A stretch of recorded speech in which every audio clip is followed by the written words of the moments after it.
자, 지난 시간에는 수로보내게 여인을 치료하시는 예수님에 대해서 우리 공부를 했었죠. 수로보내게 여인. 오늘은 또 다른 치유의 그 얘기가 나오고 있는데, 여러분이 너무 잘 알고 있는 이 기먹고 말 더듬는 자, 기먹고 말 더듬는 자의 치유죠. 그 유명한 에바다라는 아람어가 여기 지금 등장하고 있는데, 열리라는 그런 뜻을 가지고 있죠. 그래서 오늘 기먹고 말 더듬는 자가 이렇게 고침을 받는 그런 지금 기적을 한번 또 살펴보도록 하겠습니다. 혹시 여러분 기먹고 말 더듬는 그런 사람을 본 적이 있으십니까? 저는 우리 마을에서 제가 시골에 살 때 마을에 우리 집에서 50m밖에 안 떨어진 집이죠. 거기에 아주 참 신기한데 그 애가 기가 먹고 말이 더듬어요. 그런데 이 수학머리가 거의 천재예요, 천재. 참 신기하죠. 공부를 잘했어요. 그러고 나서 이제 제가 마을을 떠나고 그 이후에 어떻게 살고 있는지 소식을 제가 잘 모릅니다만은 이게 말을 이렇게 더듬어요. 말을 또록또록 하지를 못하고 그것도 잘 듣지를 못하고 이런 경우들인데, 예전에 여기 지금 성경에 등장하는 이런 기먹고 말 더듬는 이런 사람들이 시골 같은 데는 가면 있다 그런 말씀입니다. 근데 오늘 우리 예수님께서 이 사람을 만나서 치료하는 그런 장면이 나오고 있죠. 자, 오늘 우리 먼저 36번을 한번 읽어보도록 할까요? 6번입니다. 예? 5번 읽읍시다. 시작. 예수님께서 두로 지방에서 나와 시돈을 지나고 데가볼리 지방을 통과하여 갈릴리 호수에 이르렀을 때 사람들이 그에게 어떤 자를 데리고 왔습니까? 그에게 어떻게 해달라고 요청합니까? 그랬죠. 여기 지금 몇 절입니까? 28절부터 30절까지가 나와 있죠. 우리 한번 읽어보도록 할게요. 예수께서 다시 두로 지방에서 나와 시돈을 지나고 데가볼리 지방을 통과하여 갈릴리 호수에 이르시매 사람들이 기먹고 말 더듬는 자를 데리고 예수께 나와 안수하여 주시기를 간구하거늘 그랬죠. 예수께서 이제 그 헬라인 그 수로보네게 족속 그 여자를 이렇게 그 여자 누구죠? 자녀죠, 자녀. 어린 딸을 이렇게 치유하는 그 장면이 나오고 있지 않습니까? 그런데 이제 그 치유가 끝난 후에 다시 두로 지방에서 나왔어요. 그 다음에 시돈을 지나고, 제가 지난 시간에도 말씀드렸죠. 두로와 시돈은 오늘날에는 레바논 지역이죠. 오늘은 레바논 지역이죠. 놀라운 것은 레바논 쪽은 기독교를 많이 믿고 있지 않습니까? 근데 이 두로와 시돈은 여러분 잘 아는 대로 지난번에 이세벨이 그 고향이었다고 제가 말씀드렸고, 상업도시로서 부유한 지역이라고 말씀드렸는데 이방인들이 거기에 많이 살고 있었잖아요. 그 다음에 이제 어디를 거쳤냐면 데가볼리를 거쳤어요. 이 데가볼리는 데카폴리스라는 뜻이에요. 데카는 열이라는 뜻이에요. 열. 그 다음에 폴리스는 뭐죠? 마을이라는 뜻이죠. 10개의 마을이 거기에 있었다는 말이에요. 여기도 주로 이방인들이 주로 거주하고 있었고요. 그 다음에 거기서 나왔고 갈릴리 지방으로 나오게 되는데 갈릴리 호수에 이르렀다고 하는데, 갈릴리 지방은 이방의 갈릴리라 할 정도로 이방인들이 많이 있었어요. 지금도 시흥, 거기도 이방인 시흥 아니요? 제가 지난번에 신대방을 갔는데 거기 중국의 신대방이 되어버렸더라고요. 그 순대국집 아주머니하고 얘기 좀 나누었는데 너무 많이 들어와가지고 진짜 염려된대요. 자기는 진짜 염려가 된대요. 중국인들이 너무 많이 들어왔거든요. 또 인천에 가면 중국인 타운도 있죠. 차이나 타운이 있죠. 인천에 가면. 근데 엊그제 약간 별개 문제입니다만은 LA 그 폭동에 대해서 그 역사학 교수 유명한 사람이거든요. 김부근 여자 교수인데 이제 나와가지고 TV에서 그 LA 폭동을 생생하게 얘기를 해주더라고요.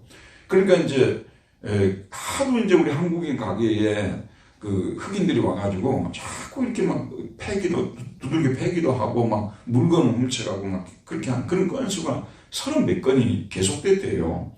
그날도 어느 소녀가 와가지고, 흑인 소녀가 와가지고 물건을 사는데 이게 시계가 붙은 거예요. 근데 어쨌든 물건을 좀 가지고 나가는 그런 어떤 이렇게 그 모습이 주인한테 띄어가지고 그 여자하고 있는데 총을 쐈어요. 근데 그 자리에서 죽은 거 아니에요. 근데 그것 가지고 흑인들이 이제 강하게 처벌하라고 했는데 소위 솜방망이 처벌을 하고 이제 풀어줘 버렸거든요. 왜냐하면 그런 사례가 너무 많다는 거 얼마든지 성립이 될 수 있게끔 되어 있더라고요. 제가 그 얘기를 하려고 하는 게 아니라 참 미국 사회에 대해서 우리가 참 잘 알고 있어야 돼요. 미국인들이 어떤 사람들인가.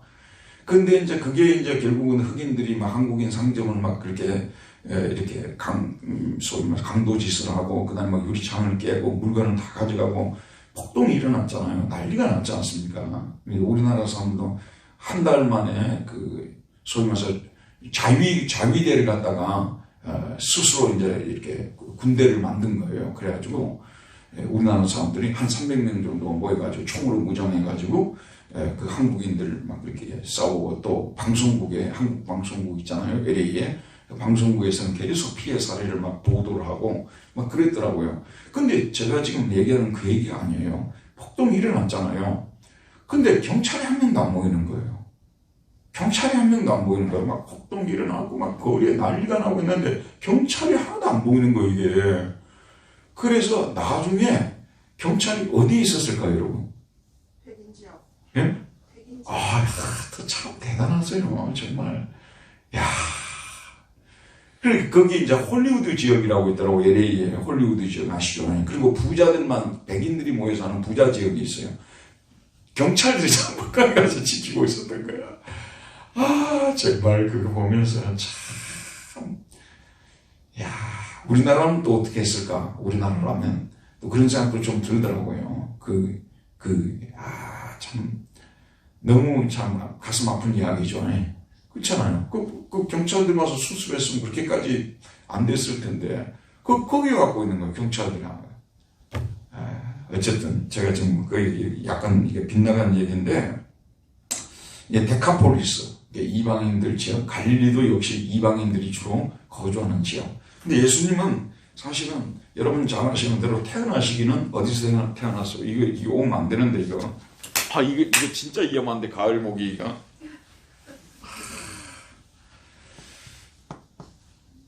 여러분, 예수님은 어디서 태어나셨죠? 유대 땅 베들레헴에서 태어났잖아요. 유대 땅 베들레헴에서 태어났어요. 그런데 사시기는 어디서 사셨어요? 갈릴리 나사렛에서 사셨지 않습니까? 갈릴리 나사렛. 거기서 살았단 말이에요. 거기는 주로 이방인들이 많이 거주한다고 이방의 갈릴리라는 별명이 붙었지 않습니까? 예수님께서 이 땅에 오신 목적은 1차적으로 유대인이지만 유대인들 제사장 민족으로 삼고 이방인들, 온 세상에 있는 모든 민족들을 구원하기 위해서 오신 거예요. 이게 복음의 보편주의라고 하잖아요. 복음은 민족주의가 아니에요. 복음은 보편주의예요. 보편주의를 지향합니다. 그래서 우리가 카톨릭 교회라고 하잖아요. 우리 모두는 뭐냐면 사실은 캐톨릭 교회에 소속이 되어 있는 거예요. 로만 캐톨릭이 자기들이 캐톨릭이란 말을 갖다가 써버린 거예요. 쓰는 얘기를 도용해가지고 자기들만 쓰고 있는 거예요. 우리 모두는 캐톨릭 교회 사람들이에요. 캐톨릭이라는 뜻이 뭐죠? 유니버설이라는 뜻이에요. 유니버설. 온 세상에, 온 우주에 분포되어 있다는 그런 뜻 아니에요. 그래서 보편적인 교회, 우주적인 교회. 거기에 우리 분당교회 교회도 지금 현재 그게 소속이 되어 있는 거잖아요. 그렇죠, 여러분? 우주적인 교회 속에 우리가 한 지역을 우리가 담당하고 있다. 이렇게 봐야 되는 거거든요. 이런 캐톨릭적 사상이 여러분 망가져버리면 개교주의로 가가지고요. 결국은 전 세계적인 구원 계획을 바라보지를 못하는데 항상 그러니까 우리는 이방인을 항상 마음에 품고 있는 교회가 돼야 돼요.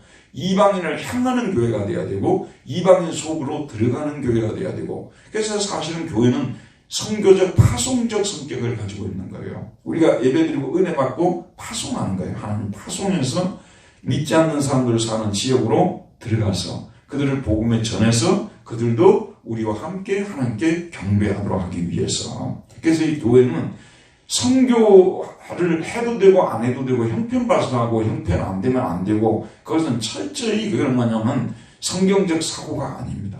우리 예수님은 아예 상근 거주 지역이라고 하죠. 갈릴리 지역에 상주하셨어요. 그러면서 가끔씩 출타를 하신 거예요. 그리고 이제 마지막 들어보세요. 여러분, 마지막 십자가 구원 사역을 이루실 때는 예언을 성취시키기 위해서 예루살렘으로 들어가서 예수님께서 갈보리 언덕에서 골고다 십자가 언덕에서 이와 같이 못 박혀 돌아가신 거 아니에요. 그러니까 상주하셨던 곳은 갈릴리요. 그 뭐냐면 이방인의 구주라는 걸 예수님께서 나타내시려는 거예요. 지금 시론, 두로, 데카폴리스, 그 다음에 여기 지금 이방인 갈릴리 호수 지역, 다 이방인들이 주로 거주하는 지역들이라 그런 말씀이에요. 그러니까 저도 지금 인천으로 이사 가야 될까요? 이방인 거주 지역으로. 이게 거기 이제 갑자기 신대방에 가서 막 사람들이 너무 중국인들이 많이 나타나고 그러니까 갑자기 낯설음을 느끼는 거예요. 낯설음을. 그런 것처럼 이방인들 속에 우리가 그 속에 살다 보게 되면 인간관계도 맺어지고 복음 전할 기회도 생기고 그런 거 아니에요. 솔직히 우리 분당만 살고 있으면요. 갈 일이 없어요. 만날 일이 없어요. 맨날 우리가 설교 시간에만 복음을 전합시다. 믿지 않는 사람 복음을 전합시다. 가지는 않는다는 말, 들어가지는 않는다는 거죠. 이게 참으로 문제예요, 여러분. 그래서 교회가 선교를 하지 않는 것은 직무유기라고 저는 볼 수 있는 것이고요. 하나님께서 전혀 기뻐하지 않는 교회의 모습을 띠는 것입니다. 그렇기 때문에 우리는 전 세계적인 이 선교 네트워크를 형성을 해가지고 전 세계를 품고 우리가 기도하고 파송하는 교회, 후원하는 교회, 이런 교회로 좀 더 자리매김을 해야 된다는 그런 말씀이 되겠죠. 예수님이 그것을 실제 이 땅에 오셔서 보여주신 거예요. 자, 그 다음에 그러니까 예수님이 그리로 들어갔을 때 사람들이 기먹고 말 더듬는 자를 데리고, 자, 귀신 들리는 자도 뭐죠? 쫓겨났죠. 손 마른 자도 고침을 받았죠. 그 다음에 지금 수로보는 그 여인의 딸은 귀신 들렸잖아요. 그 쫓겨났잖아요. 이런 소문이 들려오니까 솔직히 말해서 이 기먹고 말 더듬는 사람이 고침을 받는다고 상상은 했겠습니까? 저도 예전에 우리 마을에서 교회 다녔거든요. 물론 이제 나이가 좀 어리긴 했습니다만은 내가 그 애를 데리고 예수님께로 가면 그의 귀가 열리고 이런 생각 해본 적도 없어요. 믿음이 제가 뭐 그 수준밖에 안 됐던 것이고요. 정말 이 애를 어떻게든 전도해가지고 주님께서 치료해 주시도록 막 강구도 좀 해보고 그래야 되는데 그런 적이 없거든요. 그러니까 우리가 이제 예수를 믿기는 믿지만 이런 어떤 그 영혼에 대한 사랑도 없었고 또 이방인 구원 또 이렇게 소외된 사람들을 건져줘야 된다는 절박한 마음도 없었던 거 아니겠어요? 그렇게 살아왔어요. 오늘날도 예수 믿는 분들 중에서요. 사실 굉장히 편차들이 많아요. 어떤 사람들은 하나님의 구원 계획을 좀 이해를 하고 그 구원 계획에 좀 참여하고 그러는데 어떤 사람들은 뭐 자기 수양을 위해서 뭐 교회 다니는 사람들도 있고 뭐 문화활동으로서 다니는 분들도 있고요. 여러 형태로서 이 교회를 갖다가 다니게 되는데 사실 성경대로 우리가 예수를 믿어야 되는 것입니다. 우리가 성경 공부를 하면 너무나 많이 듣는 얘기지만 우리가 조금만 이렇게 설명을 해보고 살펴봐도 우리가 이방인을 구원하는 것이 얼마나 중요한가 이게 나타나지 않습니까? 그리고 소외된 사람들, 더 이상 희망이 없다고 생각하는 사람들, 이런 사람들은 그 당시에 여러분 항상 우리가 유념해야 될 게 뭐냐면요. 이런 분들은 단지 신체적으로 좀 어려움이 없고 뭐 교육을 받을 기회가 없고 그런 것 정도가 아니라 소외돼 버려요. 그게 제일 무서워요. 그러니까 우리 보통 소외된 사람들이라고 하잖아요. 근데 뭐냐면 암암리에 우리가 그 사람들을 피해버리거든요. 교제를 안 하고 싶은 거예요. 그러니까 암암리에 우리가 그들을 멀리 해버린 거예요. 맞죠? 그들은 뭐냐면 우리 가까이 하려고 했지만 정상인들을 가까이 하려고 했지만 우리가 다 사람이 없으니까 소외돼 버리잖아요. 그렇죠? 그래서 진짜 이 병들고 이런 희귀병이 가진 분들이라든지 이런 어려움을 겪는 사람들 진짜 겪는 것도 고독이요, 고독. 그래서 이분들은 뭐냐면 영혼이 아주 피폐해져 버려요. 그래서 쓰라린 영혼을 갖게 돼 있어요. 성격들이 아주 난폭하게 되어 있고요. 그럴 수밖에 없어요. 왜냐하면 늘 혼자 있는데 야인인데 누가 보통 우리가 태임이란 말을 쓰잖아요. 길을 들여야 되는데 길을 들여주질 않잖아요. 내버려도 버리잖아요. 그러니까 와일드해지는 거죠. 영혼도 와일드해지고 그런 거 아니겠어요? 태도는 말할 것도 없고 그렇게 되는 거예요. 그럼 예수님이 오셔서 이런 분들을 찾아가서 그 사람들을 고쳐주셨다는 것이 항상 우리에게 빚진 자 마음으로 와줘야 된다니까요. 오늘 아침에도 제가 빚진 자 설교를 했습니다만 빚진 자의 심정을 가져야 돼요. 우리 정상인들을 정상으로 만드시고 교육받게 하시고 이렇게 만들어 놓은 것은 그런 사람들을 찾아가서 그런 사람들을 어루만져서 그런 사람들을 고쳐주고 우리 속으로 들어와서 함께 교제할 수 있는 그런 사람이 되려고 한 건데 말씀만 전하면 저는 얼마든지 쉽잖아요. 솔직히 행치 않으면 고난도 없습니다. 행위가 없는데 무슨 고난이 있겠어요? 뭔가를 행하려고 할 때 고난도 따라오는 거지. 그러니까 저를 비롯해서 오늘날 교회가 정말 이런 예수님의 말씀을 등한히 하고 내팽개쳐버리고 나하고는 관계없는 것처럼 살아가는 이런 경우들이 많아서 저를 비롯해서 우리 모두가 항상 반성을 하고 회개하고 또 이런 그 소외된 사람들을 어떻게 해서든지 주님께로 인도하기 위해서 애를 써야 된다는 그런 말씀이죠. 자, 그 다음에요. 6번 한번 보도록 할까요? 읽읍시다. 시작. 예수님께서는 기먹고 말 못하는 자를 어떤 방법으로 고치십니까? 33절 35절 읽읍시다. 시작. 예수께서 그 사람을 따로 데리고 무리를 떠나서 손가락을 그 양 귀에 놓고 침을 뱉어 그의 혀에 손을 대시며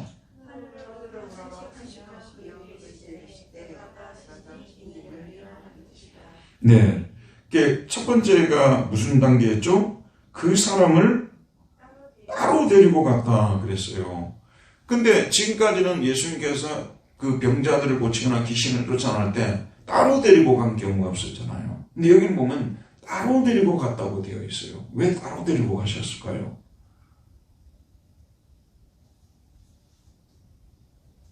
정답은 없어요. 여러분들이 그냥 생각하는 것이 정답이 될 수 있는 거예요. 근데 저는 여기 지금 예수님께서 그렇지 않아도 너무나 유명한 슈퍼스타가 되셨는데 수로보니게 여인의 딸을 귀신 들린 딸을 또 귀신을 쫓아내 주심을 통해서 너무 유명해지셔가지고 이제 그 민중들이 우리가 기다리던 메시아. 자, 여러분 주목해 보세요. 당시의 유대인들 있잖아요. 예수님의 12제자를 비롯해서 당시의 유대인들은 오늘 우리식으로 말하면 98%라고 하게 되겠죠? 뭐 좀 낮추면 95%는 다 정치적 메시아를 기다리고 있었어요. 로마의 압제로부터 이방인들의 압제로부터 해방시켜줄, 정치적으로 해방을 시켜줄, 그리고 경제적으로 빈곤한 자들을 풍요롭게 만들어줄 이 땅 위에 세워지는 하나님 나라. 아시겠죠, 여러분? 그 나라를 세울 누구예요? 메시아를 기다렸던 거예요. 그 사람, 우리가 생각하는 메시아는 아담이 물려준 죄와 그 죄로 말미암는 죽음으로부터 마귀로부터 우리를 구원해줄 영적 메시아 아니에요? 유대인들은 그런 메시아 전혀 안 기다렸어요. 그 중에 아주 소수의 사람들만 그런 메시아를 믿고 있었죠. 시므온이라든지 안나라든지, 아시죠, 여러분? 요한의 아버지 사가랴라든지 그런 아주 소수의 성경에서는 남은 자들이라고 하는데 그 사람들만 예수님을 이와 같이 영적인 메시아로 기다리고 있었지 대부분 메시아상은 정치적인 메시아상이었다는 말씀 아니겠어요? 그런데 예수님께서 나타나셔가지고 뭐 인간들이 보통 상상할 수 없는 그런 기적을 행하신 거잖아요. 보리떡 5개와 물고기 2마리로, 맞죠? 보리떡 5개와 물고기 2마리로 5,000명을 먹이시고 또 7,000명을 먹이시다 하시고 또 이런 같이 귀신을 쫓아내시고 병자를 고치시고 뭐 엄청난 기적을 행하시니까 우리가 기다리던 메시아 이분 아니냐. 또 여기서 또 수많은 사람들이 보는 데서 이 기머그레기 그다음 말더듬 자 이 애를 또 고쳐주게 되면 이제는 이제 한마디로 더 이상 참지 못하겠다. 이제는 이분을 우리의 메시아로 삼아서 우리가 지금 예루살렘으로 진격을 해서 거기서 한마디로 말해서 메시아 정부를 세우고 하나님의 나라라는 이제 소위 말해서 이 깃발을 달고 이렇게 될 수 있는 상황이 된 거 아니에요? 민중들이 소위 말해서 민중들 오클로스 민중들이 그럴 수 있는 거야. 그러니까 예수님께서 그걸 방지하기 위해서는 여기서부터는 상당히 메시아됨을 숨기려고 하는 그런 모습을 볼 수가 있습니다. 숨기려고 하는. 그래서 예수님께서 거기서 치료를 하지 않고 어떻게 했다고요? 그 사람을 따로 데리고 무리를 떠났다. 이렇게 말할 수가 있어요. 이거는 이제 제가 전체적인 어떤 흐름 속에서 저 개인적인 해석이지 뭐 이게 꼭 그래서 그랬다고 그걸 볼 수는 없는 거죠. 저 개인적인 해석이 그렇다고 말입니다. 그 다음 두 번째, 손가락을 그 양 귀에다가 넣었어요. 손가락을 그 양 귀에 넣고 그 다음에 침을 뱉어서 그의 혀에 손을 대시며 이게 혀가 지금 말을 못 하잖아요. 이렇게 침을 뱉어가지고 혀에다가 손을 댔다는 거잖아요. 혀가 나와 있으면 혀에다가 손을 이렇게 댄 거잖아요. 야, 참, 좀, 어떤 때는 그냥 말씀만 하셔도 치유를 받게 되잖아요. 지금 수로보니게 여인의 딸이 있잖아요. 그 위에. 그 여인의 딸은 귀신 들렸는데 그냥 뭐라고 했죠? 지난 시간에 말씀드렸잖아요. 예수께서 이르시되 이 말을 하였으니 돌아가라. 귀신이 내 딸에게서 나아갔느니라. 가시지도 않고 안수하지도 않으셨잖아요. 그런데 말씀만 하셨는데 치유가 일어났잖아요. 근데 지금 여기서는 어떤 거예요? 지금 신체적인 접촉을 하지 않습니까? 신체적인 접촉을 하는데 무슨 의미일까요?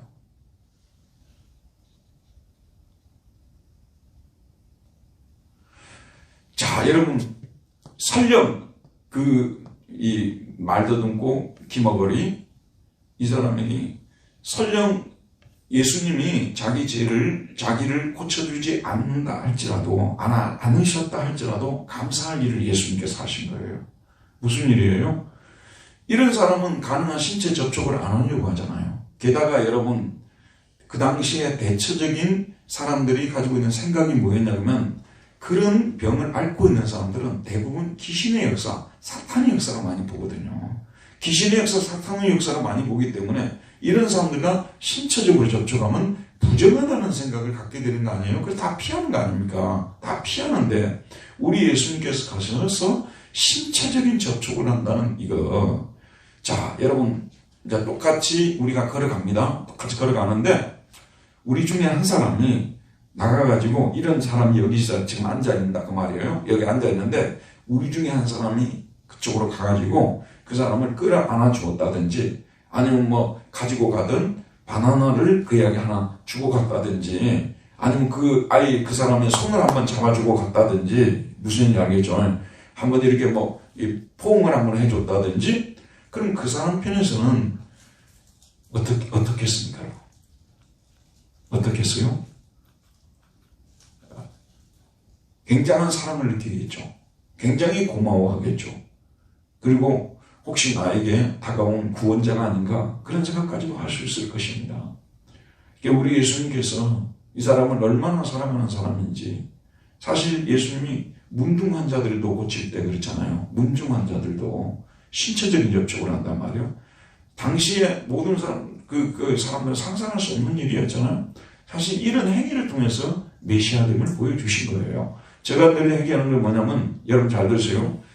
이런 엄청난 기적을 행하심을 통하여서 메시아됨을 보여주는 그런 것도 있지만 우리 예수님께서 진짜 그 메시아됨을 보여주신 것은 십자가 사건 아닙니까? 사람의 몸을 입고 우리 가운데로 들어오셔서 우리와 함께 사시고 우리와 함께 식사도 하시고 우리와 함께 교제도 하시고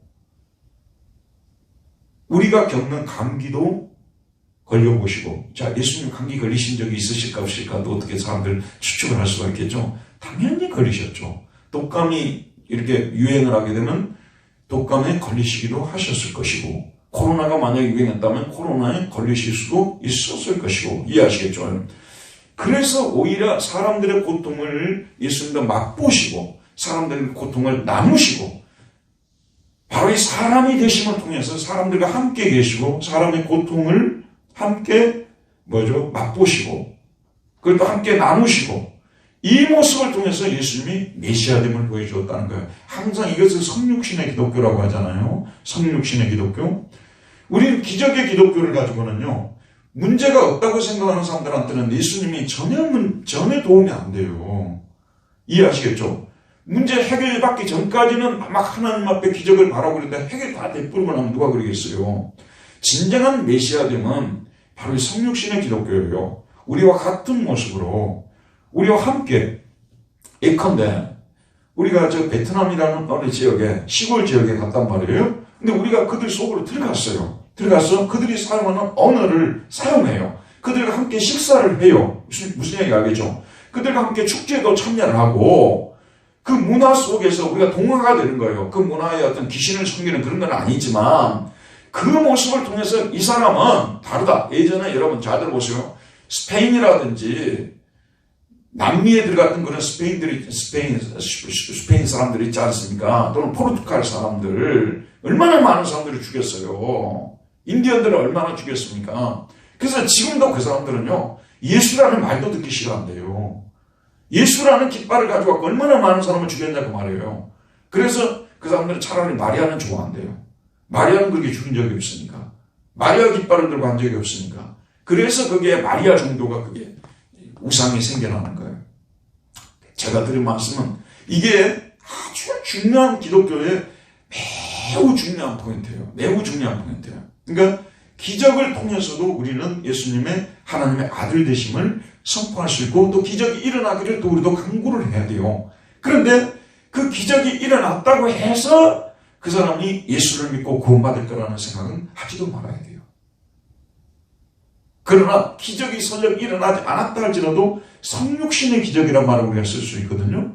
그 사람들 속에 들어가서 그 사람들과 함께 밥을 먹고 그 사람들의 고충을 들어주고 그 사람들의 고통을 나누고 아픔을 함께 나누고 함께 기도하고 이 모습을 통해서 정말 하나님이 사람의 모습을 입고 우리에게로 왔구나 이런 말을 쓸 수가 있잖아요. 지금 이 부분이 얼마나 중요한지 모릅니다. 사실 우리 한국교회 이단이라고 우리가 칭하는 그런 기독교인들 있지 않습니까? 좀 이단성이 있다고 하는 사람들은요. 사람을 만나보면 사람 같지가 않아요. 그 사람들은요. 사람을 만나보면 사람 같지가 않다니까. 이 말씀을 전하는데 막 해를 꼬부르고 막 이상하게 막 말을 하고 막 기도도 막 요란하게 하고 난리를 치는데 사람 같아야지 사람. 예수님이 하나님이 무엇이 됐다고 하셨어요? 사람이 되셨다고 하셨잖아요. 저나 여러분 모두 예수를 믿고 뭐가 돼야 돼요? 사람이 돼야 돼요. 하나님이 되려고 하지 말고 뭐가 돼요? 사람이 돼야 된다니까요. 저는 지금 오늘 여러분에게 아주 중요한 기독교의 진리를 전하고 있어요. 그러니까 하나님이 사람의 모습을 입고 지금 이제 이 기머거리 말도 없는 이 사람에게 지금 다가온 거 아니에요. 다가왔을 뿐만 아니라 어느 누구도 자기를 어루만져 주거나 이렇게 한 적이 없잖아요. 근데 지금 현재 우리 예수님께서 이 기머거리를 여기다가 오늘 말씀 보면 키를 여기다가 손가락을 키 양귀에 놓고 침을 뱉어서 그의 혀에 손을 대셨다. 그래서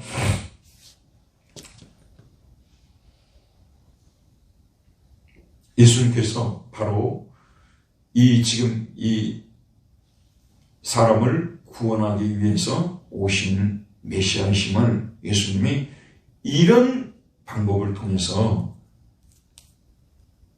알려주시는 거예요.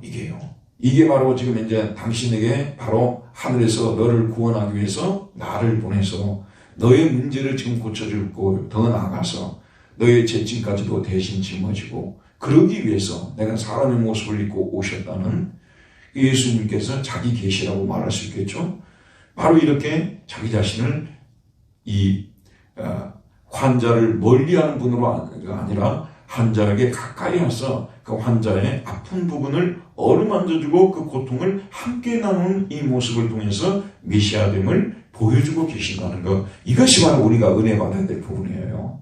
정말 오늘 우리 한국교회에 우리 그가 그리스도인됨에 있어서 너무도 중요한 성육신 정신이에요. 성육신 되지 않은 기독교는 참된 기독교가 아니에요. 여러분 주변에서요. 제일 우리가 정말 고통스럽고 대할 때 막 너무 힘든 건 뭐냐면 입으로는 맨날 하나님을 막 부르짖고 막 뭐가 저쩌고 다 이렇게 거룩하게 말하는데 이웃의 고통을 당했는데도 전혀 거기에 대해서 무감각하고 나아가는 관계없는 것으로 생각하고 그렇게 살아가는 분들이 있지 않습니까? 그런 분들을 볼 때 우리는 너무 가슴 아픈 일이라는 거죠. 너무 고통스러운 것이요. 예수님과 같은 이런 모습이 죄인들이 사는 곳으로 들어가서 그들과 함께 살고 그들이 먹는 음식을 먹고 그들의 문화를 함께 나누고 그들의 고통까지도 함께 나누고 심지어는 들어보세요 여러분.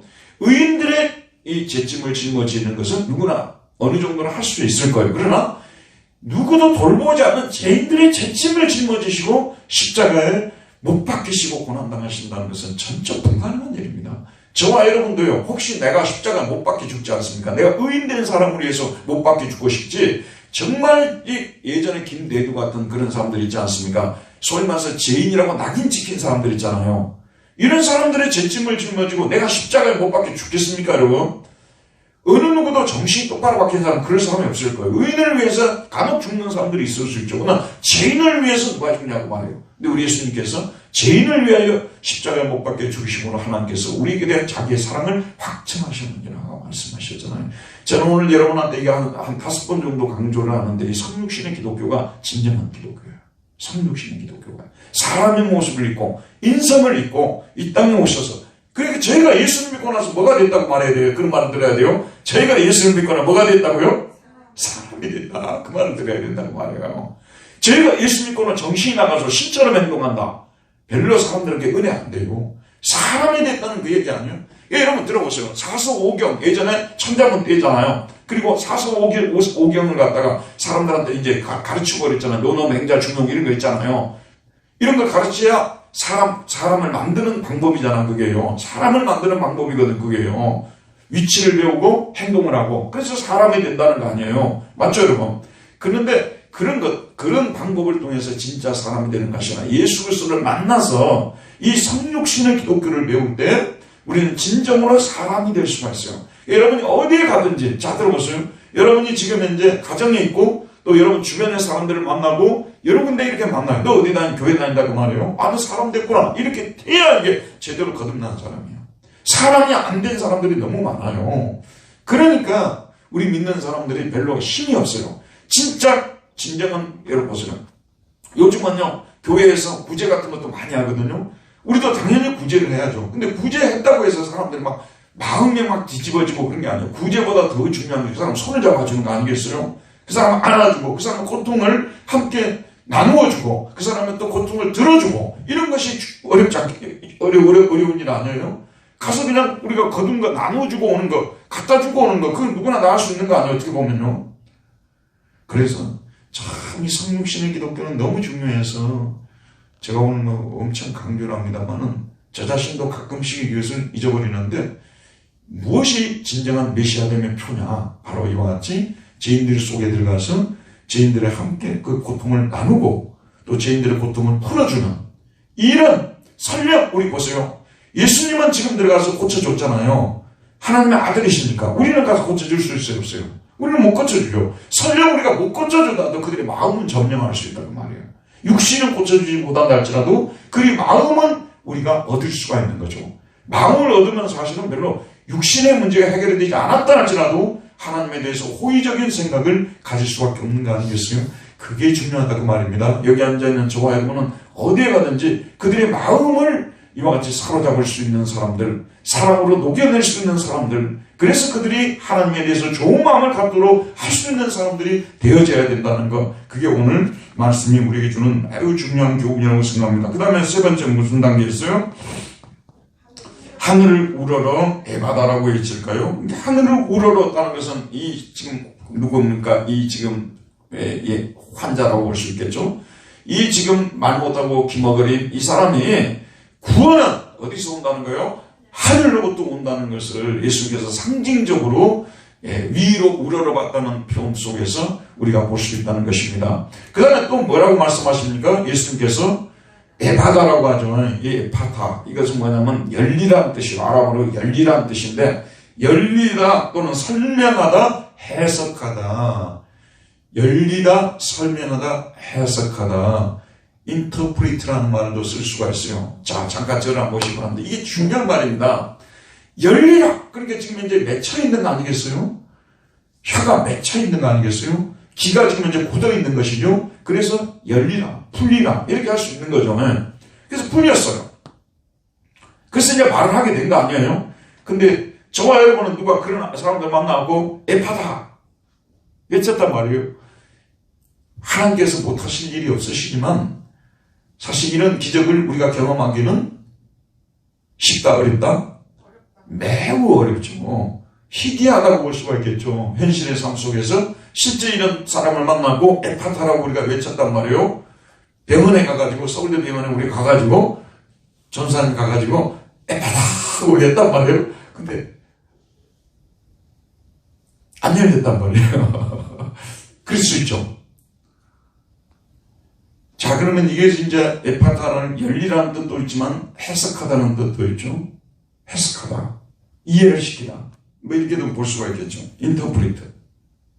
들어보세요, 여러분.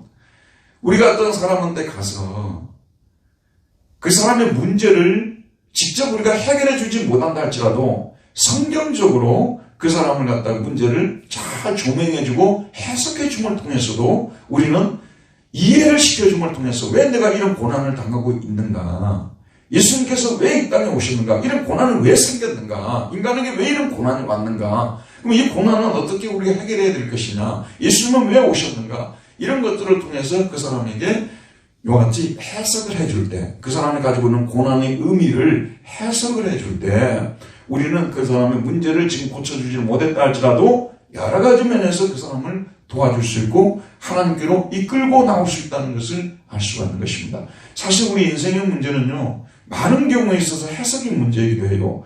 자기가 자기 문제를 잘 성경적으로 하나님 안에서 해석만 잘하고 나면요, 마음이 후련해요. 문제 해결이 안 됐는데도 불구하고 왜 우리 가정에 이런 어려움이 많지? 왜 이런 고난을 당하고 있지? 왜 이런 고통을 당하고 있지? 이런 것들이 있지 않습니까? 해석을 잘해야 된다고 말해요. 어제 저녁에 기도하고 오늘 아침에도 그런 생각했는데, 우리 이모님이, 아주 큰 이모님이 일찍부터 이게 신이 내려버린 거예요. 그래가지고 오랫동안 지금은 이제 연세가 많으셔서 그 활동을 접었습니다만은, 근데 우리 큰 이모가 작은 이모한테 가서, 작은 이모는 저에게 천사와 같은 분이에요.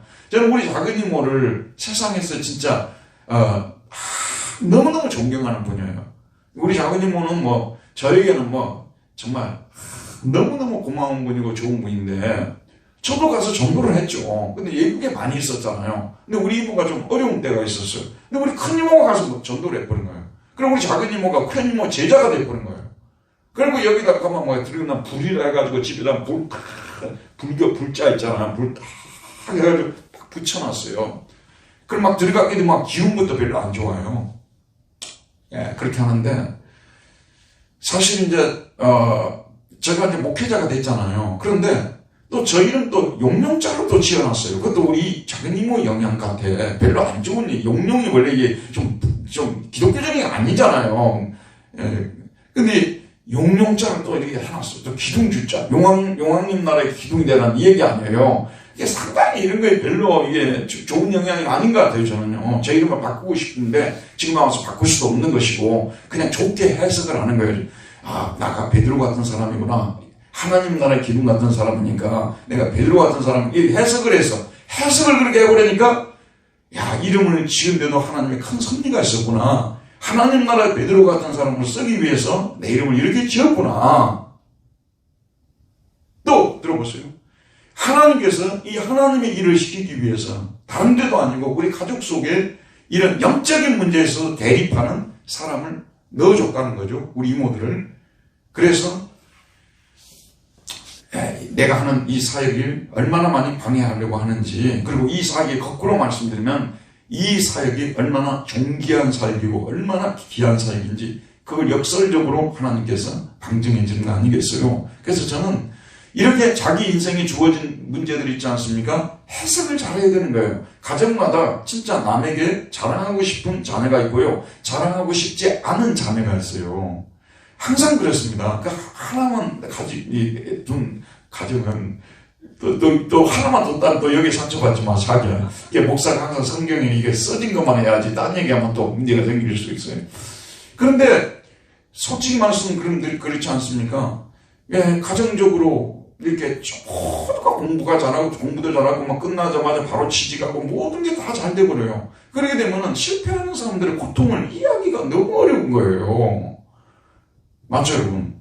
그러니까 여러분 자녀들이 있는데 모든 자녀들이 그냥 뭐 나오자마자 취직하고 뭐 어디 원서만에 합격하고 뭐 모든 게 다 잘 되고 게다가 얼굴까지 잘생기고 뭐 또 연애도 잘해가지고 금방 또 좋은 사람 데려가서 결혼하고 한번 해보세요. 그러면 진짜 우리가 그렇지 못한 사람들 고통을 얼마나 헤아릴 수 있을까요?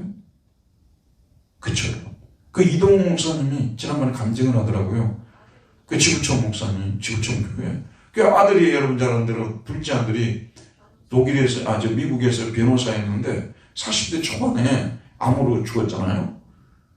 그냥 뭐 좀 배가 아프다 해서 병원에 갔대요. 갔더니 이미 4개월, 말기, 대장암이라고 하죠. 말기로 해서 죽었는데, 이동훈 목사님은 솔직하게 말씀드리면 지구촌 교회 거의 대부분 이 사회에서 성공한 사람들이 많이 나오잖아요. 이 분당 지역에. 이 성공한 사람들을 중심으로 해서 아마도 교회에 뭔가 실패한 사람들의 속을 몰랐던 거예요. 그리고 자기가 거기서 굉장히 비행기에 오면서 회개를 많이 했다더라고요. 그리고 이제 거기 그 장례식에 가서 감사할 조건 10가지 했던 것이 지금 인터넷에서 떠돌고 있지 않습니까? 그러니까 그런 거예요. 그러면 해석을 잘해야 돼요. 왜 하나님께서 자기 그 가정에 그런 일이 일어나게 했을까? 이동훈 목사님은 해석을 잘한 거 아니에요. 나 회개시키려고. 그런 사람들의 고통을 내가 좀 헤아리게 하기 위해서 하나님께서 우리 가정에 그런 고난을 허락하신 것이다. 해석을 하고 나니까 오히려 이 사람은 해방을 받은 거예요. 그래가지고 많은 사람에게 오히려 이 사실을 알려줌을 통해서 고통당하는 사람들을 위로하고 있는 것을 우리가 볼 수 있지 않습니까? 결국은 해석의 문제라니까요. 설령 뭐가 들려오지 않는다 할지라도 귀가 못 듣고 또 어떤 사람은 물질이 없는 경우도 있고 여러 가지 고통들이 있겠죠. 그러나 그런 가정에 주어진 일들, 나에게 주어진 고통들을 해석을 잘하게 되면 설령 귀가 들리고 말을 못한다 하더라도 이미 많은 문제에서 자유를 얻게 된다는 그런 말씀이 되는 것입니다. 하나님을 배우고 성경을 배운다는 것은 뭐냐면요, 이렇게 많이 이렇게 성경을 공부하다 보게 되면 내 인생에 꼬이고 꼬였던 또 내가 너무 고통스럽게 생각했던 그런 문제들에 대해서 해답이 나와요. 해답이 나오게 되면은 그 문제 해결이 안 돼도 굉장히 우리는 자유함을 얻을 수 있고 거기서 오히려 남한테 떳떳하게 나갈 수가 있고 이렇게 된다는 그런 말씀 아니겠어요? 그래서 오늘 이 에바다라는 이 단어가 단지 이렇게 열기라는 그런 뜻만 아니라 해석하다, 이해를 시키다 이런 뜻이에요. 이렇게 설명하다, 해석하다, 인터프리트 이렇게 해석할 수 있다는 그런 말씀이 되겠죠? 자, 그 다음에 마지막 7번 읽읍시다. 시작. 예수님께서 그들에게 경고하시되 아무에게도 이르지 말라 하셨습니다. 왜 이렇게 말씀하실까요? 사람들은 그의 말을 듣습니까? 사람들은 심히 놀라서 그에 대하여 뭐라고 말합니까? 라고 말하고 있습니다. 자, 읽어봅시다. 예수께서 그들에게 경고하사 아무에게도 이르지 말라 하시되 경고하실수록 그들이 더욱 널리 전파하니 사람들이 심히 놀라 이르되 그가 모든 것을 잘하였도다. 못 듣는 사람도 듣게 하고 말 못하는 사람도 말하게 한다. 그랬습니다. 사실 예수님께서 사람들에게 말하지 말라고 하신 것은 뭐죠? 메시아적 비밀이라는 말을 쓰잖아요. 지금은 메시아이심을 사람들에게 이렇게 공개적으로 알려야 될 때가 아니에요. 그럼 예수님이 여러 가지 하셔야 할 사역들을 못하고 중단할 수가 있는 거잖아요. 십자가 사역 하기 전에 해야 될 일들이 많이 계시는데 지금 메시아됨이 알려져 버리게 되면 온 유대 사람들이 이스라엘 사람들이 와서 지금 예수님을 잡아가지고 왕사물에 할 수 있기 때문에 엄히 명했지 않습니까? 근데 사람이 하지 말라면 더 하게 돼 있잖아요. 경고할수록 더 알리게 돼 있지 않습니까? 그렇죠? 숨기려 하면 더 알리게 되잖아요. 저희들 같은 사람은 숨기려고도 누가 알려주지도 않아요. 그게 문제지. 근데 이제 우리 예수님처럼 이제 슈퍼스타가 됐는데 숨기려 하면 슈퍼스타는 더 알려지지 않습니까? 이렇게 된 거예요. 그리고 뭐라고 얘기하냐면 말 못 듣는 사람도 듣게 하고 말 못하는 사람도 말하게 한다. 이거는 이사야 35장 5절에서 6절이에요. 이사야 35장 5절에서 6절 제가 찾아 읽어볼게요. 35장 5절에서 6절에 보게 되면 이 말씀입니다. 그때 맹인의 눈이 밝을 것이며 못 듣는 사람의 귀가 열릴 것이며 그때 저는 자는 사슴같이 뛸 것이며 말 못하는 자의 혀는 노래하리니 이는 광야에서 물이 솟겠고 사막에서 시내가 흐를 것입니다. 그때 맹인의 눈이 밝을 것이며 못 듣는 사람의 귀가 열릴 것이며 메시아가 올 때 일어나는 지금 현재 현상을 예언하고 있는 거거든요. 예수님이 이 사건을 통해서 이 기머거리 있지 않습니까? 그 다음에 말 못하는 이 사람의 문제를 말을 하게 하고 듣게 함을 통해서 이사야의 이 예언이 성취되었다는 것을 알려주는 거 아니겠어요? 바로 내가 메시아라는 것을 사람들한테 간접적으로 지금 현재 암시하고 이 예언이 지금 바로 응했다는 것을 알려주고 있는 부분이라고 볼 수가 있겠죠. 자, 여러분 이제 마지막으로 한 가지만 더 살펴보게 되면요. 지금 여기는 제자들에게는 예수님께서 이 사건을 통해서 교육을 시키는 거예요. 교육을 시키는 거죠. 장차 이제 예수님이 떠난 후에 이와 같은 기적을 그들이 눈으로 똑똑히 보았지 않습니까? 말 못하는 사람들이 말하고 듣지 못한 자가 듣는 이런 기적을 듣고 이와 같이 그들도 이와 같은 이 사람들을 찾아가서 그들에도 도와주라는 그런 메시지가 들어있겠죠. 마지막으로 한 가지만 말씀드리면 유대인들에게 대한 또 책망도 있겠죠. 들어보십시오, 여러분. 유대인들 같은 경우는 여러분 잘 아는 대로 우리가 잘 알고 있는 구약 성경 39권이 있지 않습니까? 또 카톨릭 같은 경우는 외경까지 있어가지고 좀 더 되잖아요. 뭐 바룩서도 있고 막 그 사람들 그러잖아요. 소위 외경이라고 하는 것들도 있지 않습니까? 유대인들도 그 외경을 인정하잖아요. 카톨릭도 인정하고요. 근데 우린 지금 39권이 있지 않습니까? 게다가 이스라엘 백성들은 또 뭘 들고 있었어요? 탈무드도 들고 있었고 미슈나라든지 이런 소위 주석서들도 막 들고 있었단 말이에요. 그러니까 들어봅시다. 예수 그리스도께서 어떤 분이신지에 대해서 언제 오시고 무슨 일을 행하실 것이고 이사야서 이런 말씀만 봐도 지금 현재 말 못하는 자가 말을 했어요. 그 다음 기머리가 들어서 메시아, 이분이 메시아구나 알아야 되잖아요. 근데 이 사람들은 그렇게 성경을 많이 공부하고 주석서를 공부하고 난리를 쳤는데 사실은 예수님이 메시아심에 대해서 캄캄하다 그런 말씀이에요. 갑갑해요. 저는 가끔 가다가 언제 좀 갑갑하냐 그러면요. 이제 다 끝났으니까 12시 안에 끝나니까 걱정하지 마시고요.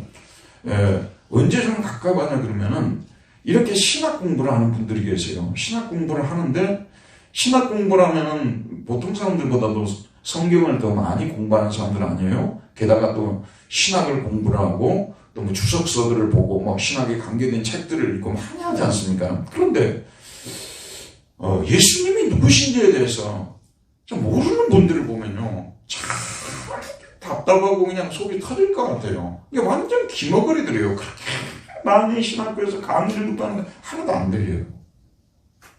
안 들린다는 말 다른 말로 하면 인터프리트가 안 되는 거예요. 이해가 안 된다고 말 이해가. 이해하시겠죠? 이해가 안 되는 거예요. 그리고 뭐냐 그러면 신학 공부를 그렇게 했는데 뭐냐 어디 가서 복음을 전하면 말을 못해요.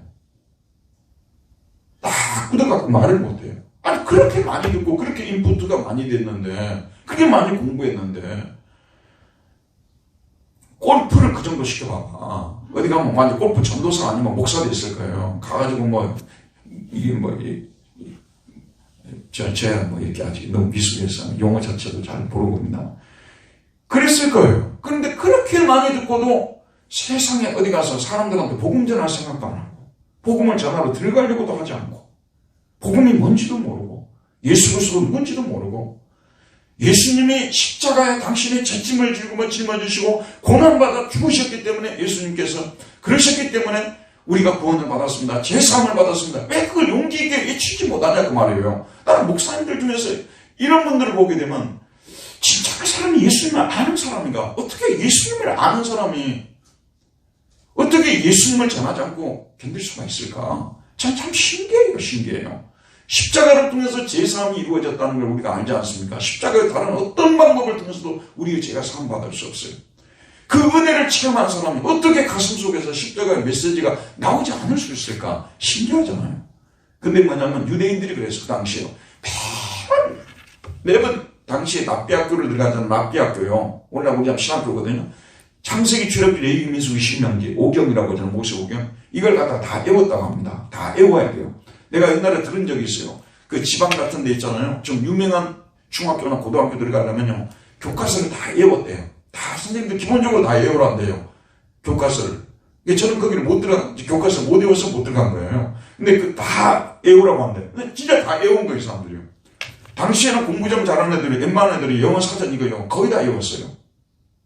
거의 다 외웠다니까, 이거 들고 다니면서. 심지어는 이걸 외우고 뜯어가지고 이렇게 입으로 씹어먹는 사람도 실제 있었어요. 믿어지지 않을 거예요. 진짜 그렇게 했다니까, 사람들이요. 그런 애들이 소위 인류고등학교를 들어가고 그렇게 했던 거예요. 유대인들이 성경을 그런 식으로 했단 말이에요. 그렇게 공부를 한 사람들이에요. 그런데 여기 보게 되면 기머거리가 뭐죠? 듣게 되고 말 못하는 자 말할 것이 이사야서 예언들이 나오잖아요. 하나도 안 보여. 하나도 안 보여. 완전히 캄캄해 보여요. 왜 그러냐면 사탄이 장난치는 거예요. 성경을 깨닫는 것은 뭐냐면요. 사실은 깨닫지 못하게 막는 사탄 때문에 못 깨닫는 거예요. 그러나 우리 하나님의 은혜가 임하게 되면 드디어 그렇게 많이 들었던 이 성경의 주제가 예수 그리스도였다는 거. 오늘 아침에도 로마서 설교를 통해서 예수의 그리스도의 복에 충만함이다. 내가 너희들이 갈 때 그리스도의 복에 충만함을 가지고 가겠다. 우리말로 번역할 그리스도의 충만한 복이라고 번역했어요. 거기에는 뭐냐면 정확하게 그리스도의 복에 충만함을 가지고 가겠다고 했어요. 그리스도 예수 안에 제사함이 있고 영생이 있고 하나님의 자녀됨이 있고 모든 비밀이 그리스도 안에 다 있어요. 예수 그리스도를 알아야만 우리 모든 걸 다 아는 사람이에요. 그런데 교회를 그렇게 오래 다녔는데도 이 유대인들처럼 귀가 열리질 않으니까, 귀가 열리지 않으니까 말도 못하는 거예요. 귀가 열려야 말을 하는 거예요. 옛날에 영어 배울 때요, 그렇게 많이 영어를 하도 말 하나 안 떨어지죠. 왜 안 떨어지죠? 못 들었어요. 귀가 안 뚫리니까 말이 안 나오는 거예요. 근데 귀가 딱 뚫리잖아요. 말이 나와요. 신기하죠. 제가 예전에 처음에 가고, 여기서 독일을 꽤 많이 하고, 뭐 책도 잘 읽고, 뭐, 그런 했는데도, 그 회하는 거 쉽지 않더라고요. 수업 시간에 가게 되면 다 끄떡끄떡만 하죠. 대부분 못 알아들어요. 그리고 한국 생각하면 하고도 한 30분 시간 가버려요. 그런데 어느 순간에 귀가 딱 뚫리기 시작하더라고요. 그런데 이제 귀가 막 뚫리기 시작하니까 라디오 방송에 막 이런 것들이 막 들려오는데, 제가 항상 토요일 날 6시에 보면은 축구 하이라이트가 있어요. 분데스리가 하이라이트. 근데 결과를 알고 봐야 되겠어요? 모르고 봐야 되겠어요? 그거 보려면 결과를 모르고 가야 되잖아. 근데 버스를 타게 되면 방송이 나오는 거야. 그게 선명하게 들리는 게 이렇게 막았어요. 왜냐면 듣고 이제 그거 보면 재미가 없으니까. 결과를 알고 보면 재미가 없으니까. 뚫렸을 때는 막 그렇게 하는, 그러니까 말도 그냥 술술 나오는 거죠.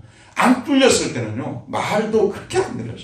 여러분도 마찬가지입니다. 언젠가부터 설교가 들려올 때가 있어요. 말씀이 귀에 쏙쏙 들어오는 거예요. 여러분, 그게 하나님의 은혜가 임했다는 증거예요. 그러면 뭐냐면 드디어 내가 다른 사람들한테 가서 예수 믿으십시오. 믿어야만 삽니다. 예수님 안에만 생명이 있습니다. 십자가를 믿어야 됩니다. 이런 복음을 전할 수가 있어요. 그래서 여러분, 지금 성경 공부를 이제 쭉 이렇게 아침반, 저녁반 나오시는 분들 있잖아요. 이게 어떻게 해서 귀가 뚫리냐면요, 계속 테이프를 들어야 돼요.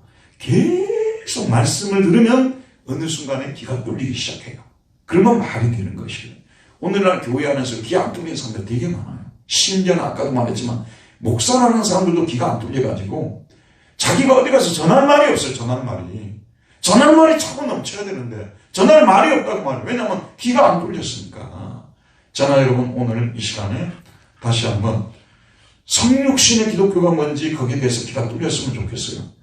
여러분이 소외된 사람들, 고통당하는 사람들 손 한번 잡아주세요.